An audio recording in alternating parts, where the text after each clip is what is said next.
Selamat malam Bapak Ibu Saudara, jemaat yang terkasih di dalam Tuhan Yesus Kristus.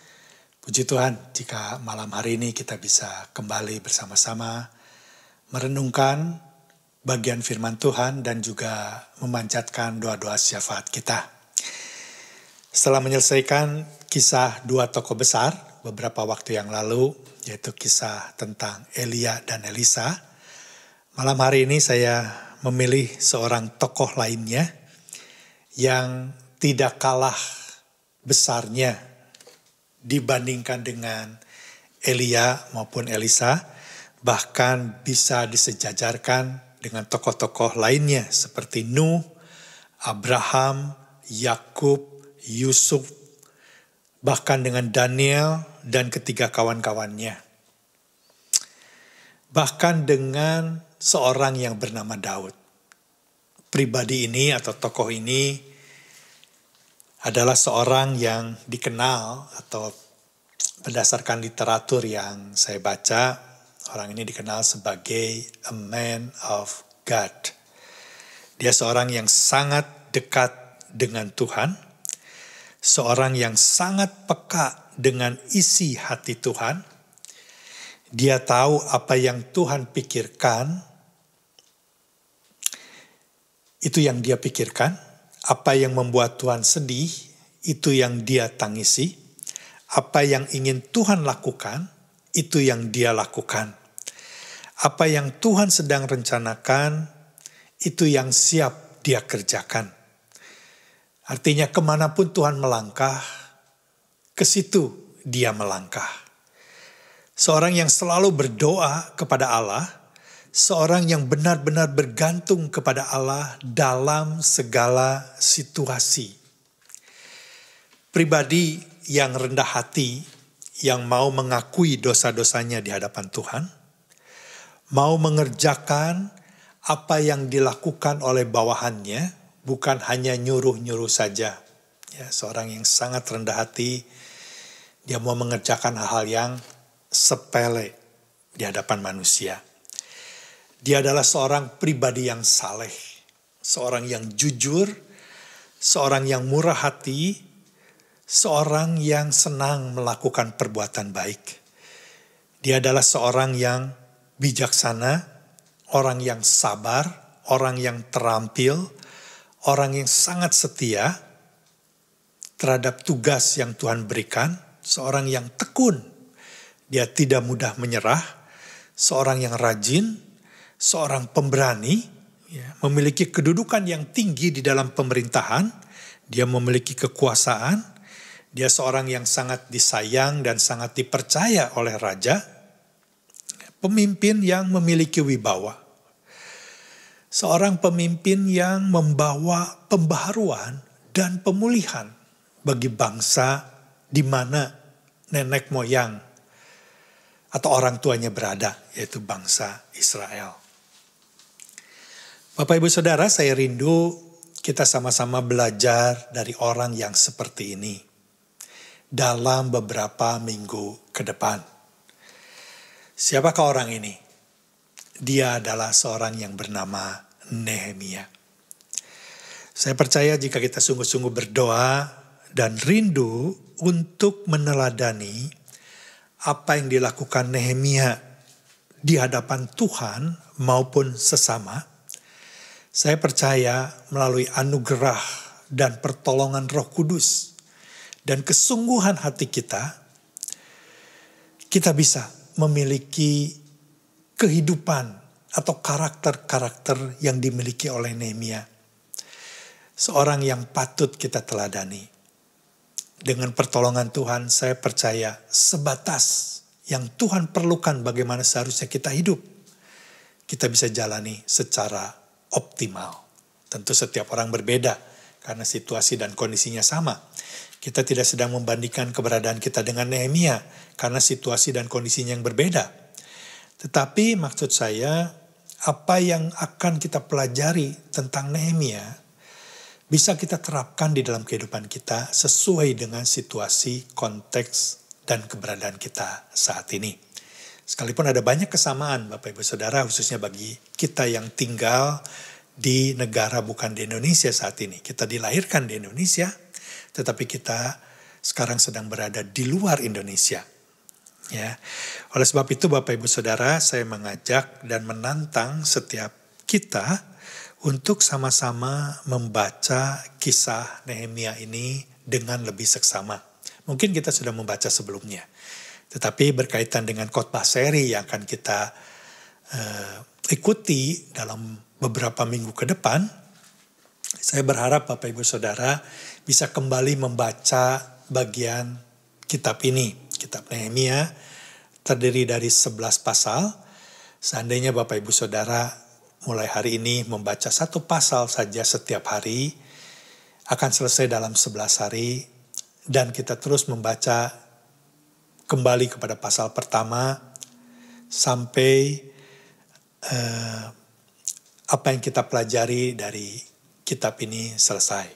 Ya, Bapak Ibu Saudara bisa menambahkan satu pasal satu hari ke dalam bacaan Alkitab Bapak Ibu Saudara setiap hari. Ya, hanya memakan waktu beberapa menit saja. Dan sempatkan Bapak Ibu Saudara membuat catatan-catatan ketika Bapak Ibu Saudara membaca bagian kitab ini. Supaya ketika mengikuti khotbah seri ini, Bapak Ibu Saudara bisa mendapatkan lebih banyak berkat daripada Tuhan. Selain berdoa dengan sungguh-sungguh meminta hikmat, pewahyuan, dan pengertian daripada Tuhan, juga minta kepada Tuhan untuk kita benar-benar bisa membawa perjalanan hidup ini, perjalanan hidup Nehemia ini di dalam kehidupan kita hari demi hari. Mari kita membaca bagian firman Tuhan ini hari ini. Kitab Nehemia pasal yang pertama ayat yang ke-11. Nehemia pasalnya yang pertama, ayat pertama sampai ayat yang ke-11. Mulai dari ayat yang pertama. Riwayat Nehemia bin Hakkalya pada bulan Kislu, tahun ke-20 ketika aku ada di Puri Susan. Ayat yang kedua, datanglah Hanani, salah seorang dari saudara-saudaraku dengan beberapa orang dari Yehuda. Aku menanyakan mereka tentang orang-orang Yahudi yang terluput, yang terhindar dari penawanan dan tentang Yerusalem. Ayat yang ketiga, kata mereka kepadaku, orang-orang yang masih tinggal di daerah sana, yang terhindar dari penawanan, ada dalam kesukaran besar dan dalam keadaan tercela. Tembok Yerusalem telah terbongkar dan pintu-pintu gerbangnya telah terbakar. Ayat keempat, ketika aku dengar berita ini, duduklah aku menangis dan berkabung selama beberapa hari. Aku berpuasa dan berdoa ke hadirat Allah semesta langit. Kelima, kataku, ya Tuhan Allah semesta langit, Allah yang maha besar dan dahsyat, yang berpegang pada perjanjian dan kasih setianya terhadap orang yang kasih kepadanya dan tetap mengikuti perintah-perintahnya. Keenam, berilah telingamu dan bukalah matamu dan dengarkanlah doa hambamu yang sekarang kupanjatkan ke hadiratmu siang dan malam bagi orang Israel. Hamba-hambamu itu dengan mengaku segala dosa yang kami orang Israel telah lakukan terhadapmu. Juga aku dan kaum keluargaku telah berbuat dosa. Nehemia pasal 1 ayat yang ke-7, kami telah sangat bersalah terhadapmu dan tidak mengikuti perintah-perintah, ketetapan-ketetapan dan peraturan-peraturan yang telah kau perintahkan kepada Musa, hambamu itu. 8. Ingatlah akan firman yang kau pesan kepada Musa, hambamu itu, yakni, bila kamu berubah setia, kamu akan kucerai-beraikan di antara bangsa-bangsa. 9. Tetapi bila kamu berbalik kepadaku dan tetap mengikuti perintah-perintahku serta melakukannya, maka sekalipun orang-orang buanganmu ada di ujung langit, akan kukumpulkan mereka kembali dan kubawa ke tempat yang telah kupilih untuk membuat namaku diam di sana. 10. Bukankah mereka ini hamba-hambamu dan umatmu yang telah kau bebaskan dengan kekuatanmu yang besar dan dengan tanganmu yang kuat? Ayat yang ke-11. Ya Tuhan, berilah telinga kepada doa hambamu ini dan kepada doa hamba-hambamu yang rela takut akan namamu. Dan biarlah Hambamu berhasil hari ini dan mendapat belas kasihan dari orang ini. Ketika itu, aku ini juru minuman raja. Berbahagialah bagi mereka yang membaca, merenungkan, dan melakukan kebenaran firman Tuhan. Mari kita berdoa sebelum kita merenungkan bagian firman Tuhan ini. Bapa, sekali lagi kami mengucap syukur jika malam hari ini Engkau hadir bersama dengan setiap kami dimanapun kami berada saat ini ya Tuhan. Kami percaya kami mengalami kehadiran-Mu karena semuanya adalah kebaikan dan anugerah-Mu. Kami boleh layak di hadapan-Mu karena kemurahan hati-Mu yang mengampuni setiap anak-anak-Mu, yang menerima keberadaan anak-Mu apa adanya ya Tuhan. Oleh sebab itu Bapa, kami berdoa biarlah Engkau yang melayakkan kembali setiap kami. Ampuni dosa-dosa kami ya Tuhan, ampuni semua dosa, kesalahan yang kami perbuat dengan sengaja maupun tidak sengaja. Yang ada di dalam pikiran hati kami maupun yang kami perbuat. Sehingga kami mempermalukan nama-Mu di hadapan orang-orang yang ada di sekitar kami ya Tuhan. Ampuni kami ya Tuhan. Kami percaya ketika kami datang dengan segala kerendahan hati memohon pengampunan, Engkau akan mengampuni setiap kami. Layakkan setiap kami ya Tuhan. Berbicaralah kepada setiap kami melalui kebenaran firman Tuhan. Biarlah kami boleh belajar dari seorang yang bernama Nehemia. Kau melembutkan hati kami ya Tuhan. Supaya ketika kami mendengar firman Tuhan boleh tertanam di dalam kehidupan kami, di dalam hati dan pikiran kami, dan dapat berbuah-buah bagi kemuliaan nama-Mu. Terima kasih sekali lagi untuk kesempatan ini. Kami menyerahkan waktu ini sepenuhnya ke dalam tangan Tuhan, Kau yang berkuasa di tengah-tengah kami ya Tuhan. Terima kasih Bapa, di dalam nama Yesus kami berdoa dan mengucap syukur. Sama-sama katakan, amin. Bapak Ibu Saudara, hari ini kita akan membahas bagian firman Tuhan ini dari ayat 1 sampai ayat yang ketiga sebagai pendahuluan atau latar belakang kisah Nehemia ini supaya kita bisa memahami lebih dalam di dalam beberapa minggu pertemuan ke depan.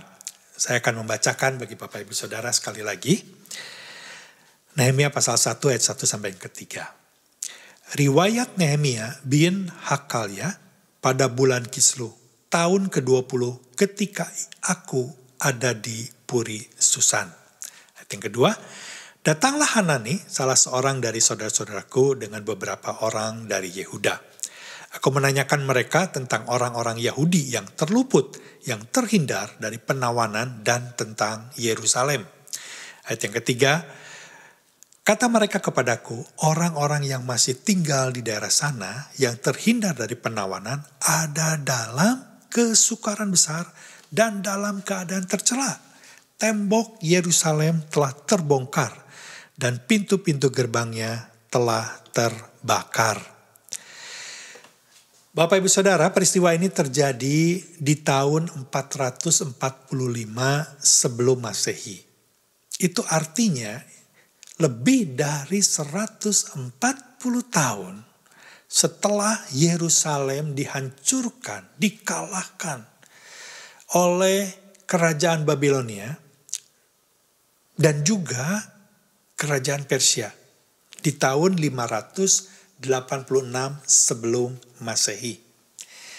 Dan saat itu artinya Nehemia sendiri ada di bawah pemerintahan kerajaan Persia, yaitu Raja Artasta yang pertama. Tuhan memakai Raja Artasta ini menjadi raja yang bijaksana.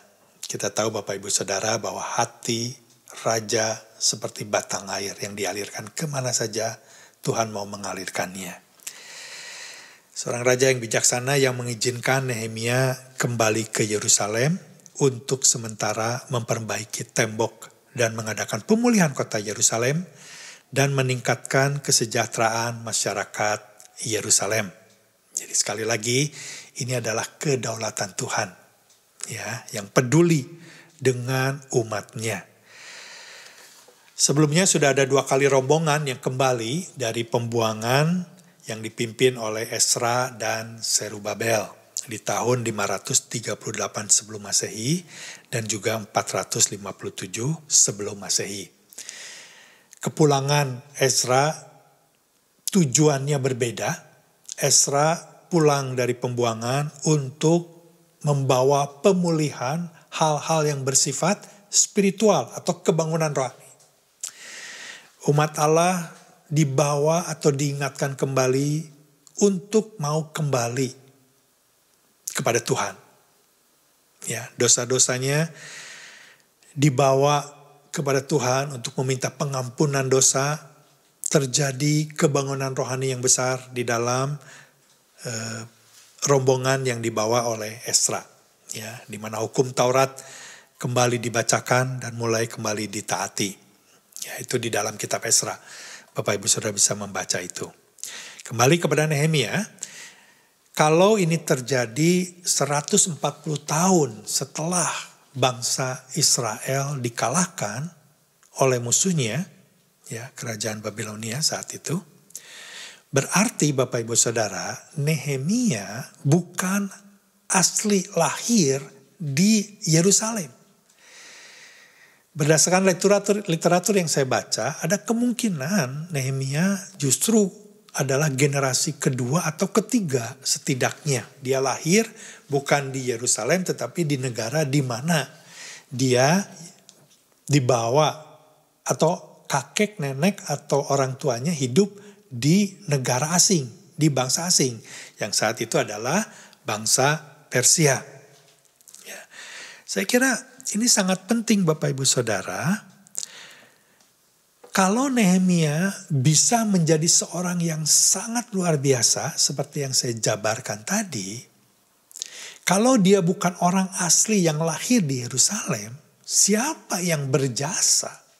Yang membuat Nehemia sekalipun dia lahir di bangsa lain, di tengah-tengah bangsa yang tidak menyembah Allah Israel, di tengah-tengah bangsa yang memiliki budaya yang sangat berbeda, kehidupannya bertentangan dengan bangsa Israel, Allah yang disembah bukan Allah Israel, tetapi Nehemia bisa menjadi seorang atau tokoh Alkitab yang kita akan pelajari, yang sangat dekat dengan Tuhan, yang sangat takut dan hormat kepada Tuhan, yang sangat mengenal Tuhan, hukum-hukumnya. Bahkan memiliki iman yang disertai dengan perbuatan melakukan hukum-hukum Tuhan. Siapa sebenarnya yang paling berjasa? Ini sangat penting Bapak Ibu Saudara. Harus kita ketahui karena sangat relevan dengan kehidupan kita, khususnya di antara kita yang sekarang tinggal bukan di Indonesia. Lahir di Indonesia tetapi kita tinggal bukan di Indonesia, di negara lain yang budayanya berbeda. Yang mungkin anak-anak kita lahir bukan di Indonesia tetapi di negara di mana kita berada.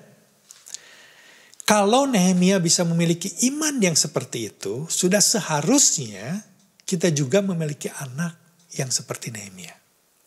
Ya, yang berjasa di sini tentu saja yang paling berjasa adalah orang tua atau kakek daripada kakek atau nenek daripada Nehemia. Mungkin saja ada sekolah-sekolah atau rabi-rabi yang diizinkan oleh Raja Artasta untuk mengajar orang-orang Yahudi. Tetapi saya percaya orang yang paling berjasa yang membawa Nehemia memiliki iman yang luar biasa. Membawa Nehemia mengenal Allah Israel, budaya Israel, hukum-hukum Taurat, tentu adalah orang tua atau kakek nenek daripada Nehemia. Bagaimana dengan kita sebagai orang tua? Sudahkah kita mengajarkan dan mendidik anak-anak kita sehingga anak-anak kita menjadi anak-anak yang memiliki iman yang benar di hadapan Tuhan? Anak yang memiliki hati yang selalu rindu dekat dengan Tuhan. Sudahkah anak-anak kita menjadikan Allah sebagai prioritas di dalam hidupnya? Atau mungkin anak kita tidak lagi menjadikan Allah sebagai prioritas. Mungkin pekerjaannya, mungkin studinya, mungkin hobi-hobinya, mungkin kedudukannya atau jabatannya yang menjadi prioritas, bukan Tuhan. Apakah anak-anak kita sudah menjadi anak-anak yang takut dan hormat kepada Tuhan? Anak yang melangkah kemana Tuhan mau dia melangkah. Bapak Ibu Saudara, seharusnya ini yang menjadi prioritas di dalam kita yang menjadi orang tua. Bagaimana kita mendidik, mengajarkan anak-anak kita. Mari kita introspeksi dan kembali menyadari bahwa salah satu tugas penting kita sebagai orang tua atau sebagai opa dan oma adalah membawa anak-anak kita memprioritaskan Tuhan. Membawa anak-anak kita mendekat kepada Tuhan, menghormati dan takut kepada Tuhan. Sama sekali tidak salah Bapak Ibu Saudara kalau kita bertanggung jawab untuk mencari uang, penghasilan, memberi makan kepada anak-anak kita secukupnya. Menyekolahkan, berusaha memberikan agar anak-anak kita memiliki pendidikan yang tinggi, bekerja keras. Itu sama sekali bukan satu kesalahan, tetapi bukan itu yang terutama. Yang terutama adalah seharusnya kita membawa anak-anak kita menjadi anak-anak yang rendah hati, yang hidupnya bergantung sepenuhnya kepada Allah, anak yang tidak terus-menerus fokus kepada kepentingannya sendiri, melainkan fokus kepada kepentingan orang lain juga. Yang menyatakan isi hati Allah dan kerinduan Allah ke tengah-tengah dunia di mana dia hidup. Seperti Nehemia yang memberikan kenyamanan kepada orang-orang yang sedang menderita dan bertanya-tanya tentang Allah, tentang kepedulian Allah, tentang kasih Allah, tentang belas kasihan Allah. Kita tahu Bapak Ibu Saudara bahwa nama Nehemia adalah atau berarti Allah Yahweh yang memberikan kenyamanan atau ketenangan hati. Kita berharap bahwa kita dan anak-anak kita bisa mewujudkan hal yang sama. Seperti Nehemia. Di mana Nehemia ketika itu hidup benar-benar membawa ketenangan dan kenyamanan kepada umat Israel yang ketika itu ada di dalam kesukaran besar dan dalam keadaan tercela. Ya, kita melihat sekali lagi ayatnya yang ketiga, Bapak Ibu Saudara, ketika Nehemia menanyakan keberadaan Yerusalem kepada Hanani, Hanani berkata bahwa orang-orang yang masih tinggal di daerah sana yang terhindar dari penawanan ada di dalam kesukaran besar dan dalam keadaan tercela. Tembok Yerusalem telah terbongkar dan pintu-pintu gerbangnya telah terbakar. Mungkin situasinya berbeda dengan keadaan kita saat ini, tetapi berbicara tentang kerusakan atau keadaan tercela, itu juga terjadi di sekitar kita saat ini. Ada banyak hal kerusakan yang terjadi di tengah-tengah kita. Justru ini adalah satu kesempatan Tuhan memakai kita dan anak-anak kita seperti Nehemia. Di tengah-tengah kerusakan dunia yang semakin gelap ini, justru kita bisa membawa atau menyatakan Allah di tengah-tengah dunia ini. Untuk membawa ketenangan dan kenyamanan, dalam arti kata mereka bisa mengalami Allah di tengah-tengah kesukaran mereka. Amin Bapak Ibu Saudara. Menurut saya ini yang sangat penting, yang sekali lagi kita harus melihat apakah kita sudah melakukan hal yang Tuhan inginkan. Di mana kita menjadi orang tua atau orang yang dituakan yang membawa anak-anak kita atau generasi ke depan menjadi anak-anak yang mengenal Tuhan, anak yang takut dan hormat kepada Tuhan.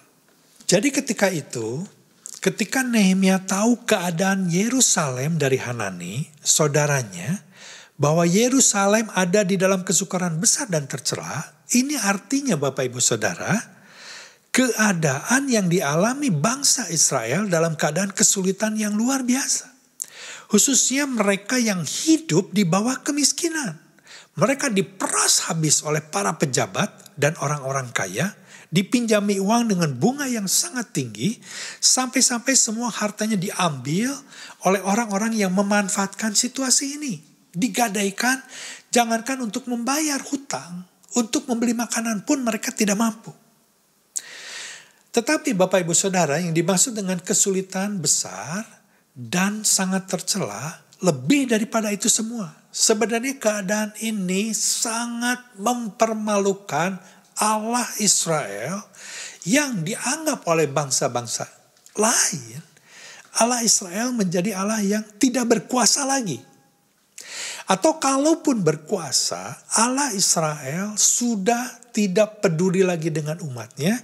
Dia membuang umatnya. Dia tidak mau lagi menepati janji-janjinya yang disampaikan kepada leluhurnya. Dalam hal ini kepada Abraham, Ishak dan Yakub. Jadi dengan kata lain, ketika Nehemia mendengar keberadaan Yerusalem saat itu, dia begitu sedih karena Allah yang dia kenal itu sudah dipermalukan. Kita ingat, kita sudah membahas itu beberapa waktu yang lalu.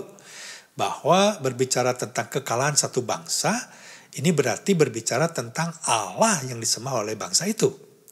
Jadi ketika bangsa Israel ada di dalam kekalahan, orang-orangnya ditawan dan diculik dibawa ke pembuangan, itu berarti Allah Israel lebih kecil dibandingkan dengan Allah-Allah bangsa lain. Ini yang membuat Nehemia begitu sedih hatinya. Begitu sakit hatinya. Karena Allahnya dipermalukan dan bangsa Israel, saudara-saudaranya yang ada di Yerusalem mengalami kesedihan, mengalami penderitaan yang sangat besar. Mengetahui hal seperti itu Bapak Ibu Saudara, Nehemia tidak tinggal diam, sebaliknya justru dia meninggalkan Persia dan pergi balik ke Yerusalem. Di sini kita harus tahu Bapak Ibu Saudara, siapa Nehemia sehingga dia mau meninggalkan Persia. Nehemia bukan orang sembarangan. Nehemia adalah seorang juru minuman raja. Seorang yang sangat dipercaya oleh raja. Bisa dikatakan sebagai orang kedua daripada raja. Nehemia bukan saja meminum minuman raja untuk mengetahui apakah ada racunnya atau tidak, tetapi lebih daripada itu. Ya, dia seorang yang mendampingi raja, dia seorang yang mungkin paling sering bertemu dengan raja dan istrinya. Ya. Hanya segelintir orang yang memiliki kedudukan yang sama dengan Nehemia, yang memiliki kedudukan kekuasaan yang sejajar, mungkin hanya panglima angkatan bersenjata, mungkin hanya menteri-menteri, atau beberapa penasehat. Hanya segelintir orang saja. Bahkan dalam hal-hal yang sangat pribadi, Nehemia sudah sangat terbiasa berbicara dengan raja, bahkan ketika istrinya ada di samping raja. Ini sangat pribadi. Jadi artinya raja sangat percaya kepada Nehemia. Ya, kita bisa mendapatkan itu nanti di pasal yang kedua. Ya. Kedudukan seperti itu atau kedudukan yang dimiliki oleh Nehemia, pasti Nehemia sebenarnya adalah orang yang sangat mapan, memiliki kekayaan, memiliki kekuasaan, ya. Dia tidak kekurangan dari segi keuangan, ya.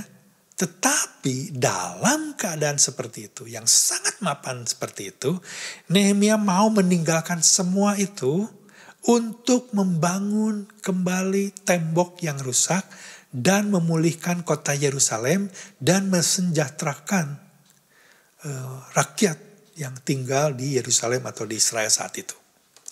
Dia tidak perlu melakukan itu semua dan dia tidak berdosa untuk itu. Karena Yerusalem dalam keadaan kehancuran atau Israel dalam keadaan kehancuran bukan kesalahannya semata-mata. Itu kesalahan daripada orang tua atau nenek moyangnya. Itu bukan kesalahannya dia. Dia tidak harus melakukan itu. Tetapi itu yang dilakukan oleh Nehemia. Mengapa Bapak Ibu Saudara? Karena bagi Nehemia yang sangat mengenal Allah dan sangat peka terhadap Allah, ini bukan semata-mata tentang dirinya dan kota Yerusalem ini, tetapi ini tentang rencana dan kehendak Allah. Mengapa? Karena bagi Nehemia yang sangat mengenal Allah dan sangat peka terhadap Allah, ini bukan semata-mata tentang dirinya dan kota Yerusalem. Ini tentang rencana dan kehendak Allah. Ini berbicara tentang kemuliaan nama Tuhan Israel. Ini berbicara tentang bagaimana dunia menghormati Allah Israel, yang perlu diketahui bahwa Allah Israel tidak benar-benar membuang umatnya. Dia tetap Allah yang penuh dengan kasih setia, yang menepati janji-janjinya kepada Abraham, Ishak, dan Yakub sebagai nenek moyang daripada umat Israel. Ini adalah bukti bahwa Nehemia menjalankan perintah Tuhan atau hukum Taurat yang dituliskan oleh Musa. Ada 10 bagian, 4 bagian yang pertama berbicara tentang Allah, 6 bagian yang terakhir berbicara tentang hubungan dengan sesama. Dengan kata lain Bapak Ibu Saudara, bahwa Nehemia sedang menggenapi bagaimana dia harus mengasihi Tuhan dengan segenap hati, segenap jiwa, segenap akal budi. Dan mengasihi sesama seperti dirinya sendiri. Saya percaya Bapak Ibu Saudara bahwa perintah Tuhan ini bukan hanya ditujukan kepada Nehemia atau berlaku di zaman Nehemia atau juga hanya berlaku di zaman Yesus. Tetapi hukum kasih ini juga berlaku bagi setiap kita saat ini. Di zaman ini. Ini saatnya kita meneladani Nehemia Bapak Ibu Saudara di tengah-tengah kesukaran. Di tengah-tengah nama Tuhan seringkali dipertanyakan. Kalau Allah mengasihi, mengapa ini terjadi? Kalau Allah hidup, mengapa tidak bisa menyelesaikan masalah pandemi COVID-19? Kalau Allah hidup, mengapa Allah membiarkan orang-orang dalam kesulitan, dalam kelaparan, bencana alam, dan semuanya? Bapak, Ibu, Saudara, itu semua diizinkan justru untuk kita hidup seperti Nehemia, menyatakan Allah di tengah-tengah dunia yang sudah rusak ini. Kita dipanggil oleh Allah untuk mengasihi Allah dengan segenap hati, segenap jiwa, segenap akal budi, segenap kekuatan. Kita dipanggil untuk mengasihi sesama seperti diri kita sendiri. Inilah panggilan kita. Justru dalam keadaan seperti ini, kita harus ambil bagian. Bagaimana kita menolong orang-orang untuk kembali mengalami kasih Allah di dalam hidupnya. Orang-orang yang mungkin sudah seperti keadaan orang-orang di Yerusalem ketika itu. Yang bertanya-tanya dengan Allahnya. Orang-orang yang benar-benar dalam keadaan yang sangat sulit. Ketika Nehemia hadir, mereka kembali memiliki pengharapan. Bapak Ibu Saudara, saya rindu melalui pendahuluan dan latar belakang kitab Nehemia ini, dan saya percaya juga ini juga merupakan kerinduan hati Tuhan. Kita bisa meneladani kisah Nehemia ini. Kita bisa menjadi orang tua atau orang yang dituakan, yang mau mengajar, mendidik anak-anak kita untuk menjadi anak-anak yang takut dan hormat kepada Tuhan, yang mengenal Tuhan, yang mencintai kebenaran firman Tuhan, dan berusaha sungguh-sungguh melakukan kebenaran firman Tuhan. Kita menjadi orang-orang percaya, orang-orang Kristen, yang membawa kenyamanan, ketenangan, membawa pengharapan, yang menyatakan Allah di tengah-tengah kegelapan dunia sekarang ini. Yang sudah rusak, yang hari demi hari orang semakin tidak percaya kepada Tuhan, mempertanyakan Tuhan. Justru ini kesempatan bagi kita untuk kita mengejawantahkan Tuhan di dalam kehidupan kita sehari-hari. Sehingga nama Tuhan dimuliakan. Sehingga orang bisa melihat kasih, kemurahan, dan belas kasihan Tuhan kepada kita sebagai manusia yang berdosa. Amin Bapak Ibu Saudara. Mari kita memanjatkan doa-doa syafaat kita. Bapa di dalam surga, kami sungguh mengucap syukur kalau malam hari ini kami masih diberikan kesempatan untuk menaikkan doa-doa kami. Kami sungguh mengucap syukur untuk setiap kebaikan dan kemurahan Tuhan yang terus Kau curahkan di dalam kehidupan kami. Terima kasih ya Tuhan untuk penyertaan dan perlindungan-Mu di tengah-tengah kondisi yang tidak menentu seperti sekarang ini. Kami sungguh mengucap syukur punya Allah yang begitu baik dan luar biasa seperti Engkau ya Tuhan. Bapa, malam hari ini kami khusus mau berdoa untuk Bapak Presiden Jokowi beserta jajarannya di dalam pemerintahannya. Kami berdoa agar di dalam kepemimpinannya ada roh yang takut akan Tuhan, penuh hikmat di dalam setiap mengambil kebijakan-kebijakan, dan biarlah Engkau yang terus menuntun Bapak Jokowi dan para jajarannya agar selalu berjalan sesuai dengan kehendak-Mu ya Bapa.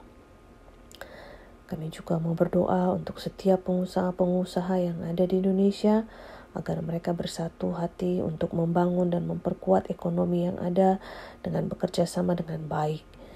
Kami juga meminta belas kasihan-Mu agar Indonesia dapat menangani COVID-19 ini dengan baik sehingga tidak banyak korban yang terjangkit, dan biarlah setiap masyarakat juga dapat bekerja sama dengan mentaati setiap protokol yang ada dan sadar akan perlunya menjaga dan mentaati setiap protokol yang ada. Biarlah masyarakat dapat bekerja sama dengan pemerintah dengan baik. Kami juga terus berdoa untuk para dokter-dokter dan tenaga medis lainnya agar mereka dan keluarganya dilindungi dari terjangkitnya COVID-19. Biarlah ada terus semangat dan kesabaran di dalam merawat setiap pasien yang ada, dan kami juga sungguh mengucap syukur ya Tuhan kalau vaksin sudah ditemukan dan saat ini dalam proses produksi. Biarlah proses produksi ini berjalan dengan lancar dan vaksin agar cepat dibagikan kepada masyarakat. Dan kami juga meminta ya Tuhan perlindungan untuk keluarga kami yang berada di Indonesia. Tuhan yang mengcover semua keluarga kami, mereka semua dijauhkan dari penularan COVID-19. Dan biarlah dalam kondisi seperti sekarang ini Tuhan, keluarga kami di Indonesia lebih terus dekat dan intim dengan Tuhan, dan nama Tuhan yang terus boleh dipermuliakan. Terima kasih ya Tuhan, kami mau serahkan doa-doa kami ini hanya ke dalam tangan-Mu saja. Di dalam nama Tuhan Yesus kami berdoa dan mengucap syukur. Amin. Bapa di dalam surga, mengucap syukur Tuhan atas kasih setia-Mu kepada kami semua. Saat ini kami sehati sepakat Tuhan, mengucap syukur Engkau sudah melindungi kami semua sebagai keluarga-keluarga Edzwan. Engkau sudah menjauhkan kami dari segala penyakit, dan juga Engkau sudah melindungi kami semua dari segala yang jahat. Kami berdoa terus Tuhan, kiranya Engkau terus jauhkan kami Tuhan dari virus COVID-19 yang sekarang sedang ada second wave dan mulai jumlahnya bertambah lagi. Kami berdoa Tuhan, kiranya Engkau terus memberkati kami, melindungi kami, menjagai kami Tuhan. Jangan ada satupun kami yang sakit, juga dari penyakit lain seperti flu dan cold. Karena saat-saat winter ini banyak orang-orang yang sakit, banyak orang-orang tua khususnya yang menderita kelemahan fisik Tuhan. Kami berdoa Tuhan, mengucap syukur terus untuk Engkau terus membantu, memberi kekuatan kepada kami, supaya kami tetap sehat di dalam menghadapi winter ini Tuhan. Kami juga berdoa untuk masalah perekonomian Tuhan. Kiranya mengucap syukur Engkau sudah mencukupkan semuanya Tuhan. Kami berdoa Engkau terus memberkati kami Tuhan. supaya kami bisa bijak di dalam mengelola ekonomi untuk mereka yang sedang mencari pekerjaan juga Tuhan. Engkau berikan pekerjaan, Engkau berikan tetap mereka pemulihan di dalam segalanya juga Tuhan. Kami juga berdoa untuk pemulihan keluarga Tuhan, di dalam hubungan suami istri, di dalam hubungan anak dan orang tua Tuhan.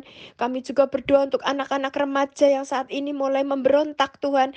Kami berdoa Tuhan, kiranya Engkau melindungi kami semua Tuhan. Melindungi kami para orang tua, melindungi para anak-anak Tuhan, supaya kami tetap bersetia.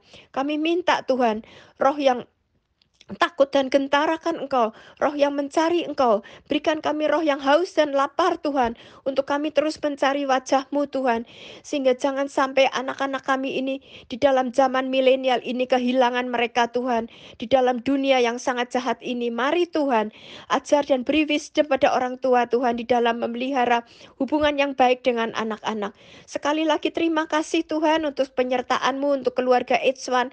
Lindungi para kami semua jemaat, mereka yang mulai capek, yang mulai bosan, supaya kami boleh semangat lagi mencari wajah-Mu Tuhan.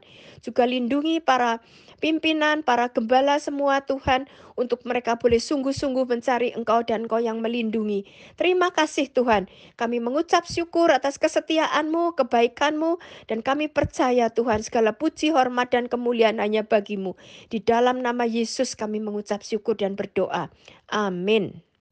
Tuhan Yesus, kami mau berdoa untuk Prime Minister Justin Trudeau dan jajaran pemerintahan yang ada. Berdoa agar mereka dapat memimpin negara dan bangsa ini dalam takut akan Tuhan dan dengan hikmat. Kiranya Tuhan selalu tuntun dan bantu mereka agar dapat memimpin negara ini dengan baik. Juga Tuhan berdoa untuk pemerintahan dan businesses di Kanada, agar mereka dapat bekerja sama dengan baik untuk dapat membangun dan memperkuat keadaan ekonomi yang ada. Tolong keadaan COVID di Kanada agar membaik keadaannya, masyarakat dapat mentaati setiap protokol yang ada dan tidak egois. Berdoa Tuhan untuk setiap para dokter dan para medis beserta keluarganya agar dapat dilindungi dari bahaya dan virus COVID-19 ini. Berdoa agar mereka selalu memiliki semangat dan hati yang mau melayani para penderita dengan sabar dan penuh dedikasi. Juga Tuhan mau berdoa untuk vaksin agar segera cepat ditemukan dan diproduksi untuk menolong setiap masyarakat yang terkena COVID-19 ini. Kami serahkan Tuhan semuanya hanya ke dalam tangan-Mu. In the name of Jesus Christ we pray.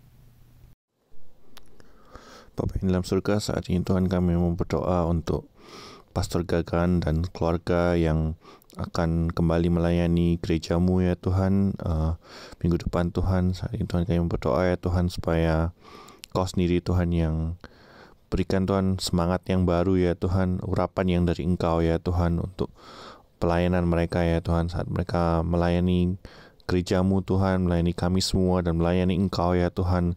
Kau sendiri yang urapi ya Tuhan, biarlah Kau yang ikut campur ya Tuhan dalam setiap apa yang mereka kerjakan ya Tuhan. Terima kasih ya Tuhan. Kami juga mau berdoa untuk Pastor Arthur ya Tuhan, yang telah melayani kami selama Pastor Gagan sabatikal ya Tuhan.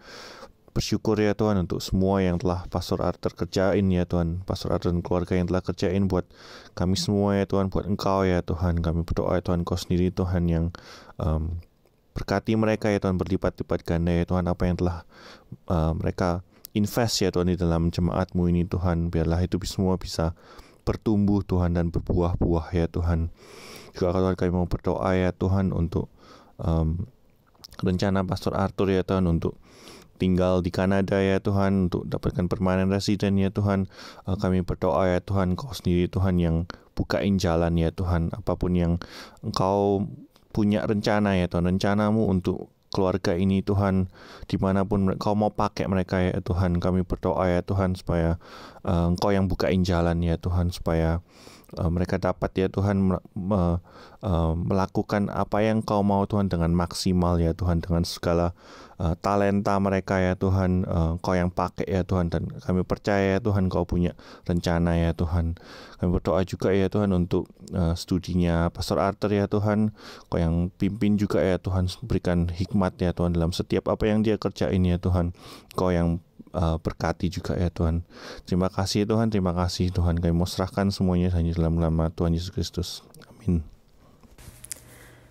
Tuhan, saat ini kami mau berdoa untuk Kampus House for All Nation yang untuk sementara waktu harus beribadah secara virtual. Walaupun ibadah dijalankan secara virtual atau online, tetapi kami tetap bersyukur ya Tuhan, karena di tengah pandemi ini kami masih dapat beribadah. Biarlah semua jemaat dapat tetap nikmati ibadah online setiap minggunya. Bahkan setiap jemaat boleh tetap bersuka cita dalam mengikuti ibadah online ini ya Tuhan. Biarlah gereja-gereja juga tetap menjadi berkat dan menjadi contoh bagi masyarakat sekitar dengan mengikuti protokol dengan taat dan terus dapat mensupport pemerintah. Walaupun ibadah dilakukan secara virtual ya Tuhan, kami berdoa agar setiap jemaat yang mulai malas beribadah, mereka boleh dapat kembali bersemangat datang ke kebaktian online. Bahkan yang sudah setia mengikuti ibadah online boleh lebih semangat lagi ya Tuhan. Dan biar setiap jemaat boleh lebih sungguh-sungguh mencari Tuhan di tengah situasi ini. Bahkan boleh makin rajin berdoa syafaat ya Tuhan. Karena tidak ada yang dapat kami lakukan di saat-saat ini selain kami datang kepada Tuhan dengan doa kami, karena tidak ada yang dapat kami andalkan selain Engkau ya Tuhan. Karena Engkaulah sumber kekuatan kami, Engkaulah sumber pengharapan kami ya Tuhan. Mari turunkanlah juga urapan dan hikmat-Mu serta semangat untuk para gembala-gembala dalam mempersiapkan ibadah virtual ini, sehingga jemaat-Mu dapat diberkati, dapat dikuatkan melalui setiap ibadah online ini. Kiranya Tuhan juga terus memberkati dan beri semangat kepada para ministry yang mensupport pelayanan. Biar ada kerjasama yang baik. Jangan sampai mereka menjadi lelah ya Tuhan. Bahkan biar roh mereka boleh terus menyala-nyala dan tetap semangat melayani Tuhan. Saat ini kami juga memohon perlindungan-Mu ya Tuhan bagi jemaat dan para pastor. Demikian juga keluarga-keluarga kami. Kami mohon ya Tuhan, jauhkan dari tertularnya virus COVID-19 ini dan dari segala bahaya, terutama di masa-masa musim dingin ini Tuhan. Kami mengetahui banyak flu yang menyerang sehingga membuat stamina menurun. Mari bantu kami Tuhan, lindungi kami supaya kami dapat menjaga stamina dan kesehatan tubuh kami. Terima kasih ya Tuhan. Ini doa kami yang kami alaskan hanya dalam nama Putra-Mu yang tunggal Tuhan Yesus Kristus. Amin.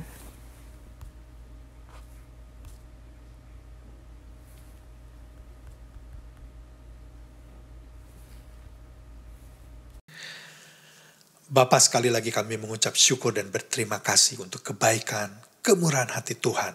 Jika malam hari ini Engkau bukan saja hadir, tetapi Engkau mendengar doa-doa yang kami panjatkan. Tuhan, jauh dari sempurna apa yang kami angkat. Tetapi kami bersyukur karena kami memiliki Allah yang sempurna, yang sangat paham apa yang terbaik bagi kemuliaan nama-Mu ya Tuhan. Engkau akan menjawab doa-doa kami sesuai dengan rencana dan kehendak-Mu. Jadilah kehendak-Mu ya Tuhan.